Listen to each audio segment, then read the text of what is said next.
Hi, this is Katie.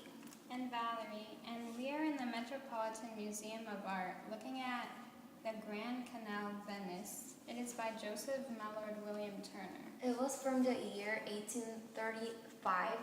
It's oil on canvas and the painting is quite large at about 90 centimeter by 122 centimeter. Turner was born in London, England in 1775. He was successful as a teenager, and many about his drawings. He became known as the painter of light. He is perhaps the most famous English romantic landscape artist. At the age of 27, he began to travel a lot throughout Europe. He did this painting in Venice, Italy. Venice was apparently a huge inspiration for a lot of Turner's paintings.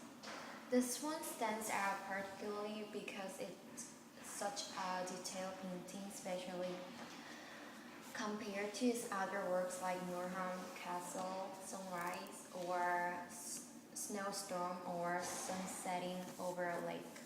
I think it was more when he got older that he began to make paintings that were more eccentric and abstract.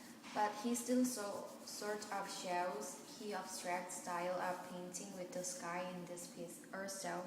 Even in the water, particularly the lower left, with that golden color, you don't even really know what the reflection is. The abstract brushstrokes are also mixing with the incredibly detailed aspects of the buildings and the boats, which creates a really unique sort of style. The sky has this movement that is all going in the same direction. It really brings life to this painting. It's like the clouds are actually moving. In this painting, we can see full intricate details of actual objects and structures, which wouldn't be that big of a deal in other paintings, but especially in a Turner painting, it's quite a big deal. Also, the colors are, for the most part, very realistic, true to life colors. There's not a lot of vibrancy like Turner's other painting. The colors are more of the types of colors seen in nature. More realistic, not quite as emotionally driving. But I also think that he added just a little bit of the colors based on choice or emotion rather than what he saw directly. I think Turner really likes this sort of gold-brown color, and he uses it a lot through his paintings. Yeah, like the place where he used this gold color, they don't seem like a place where that color would normally go.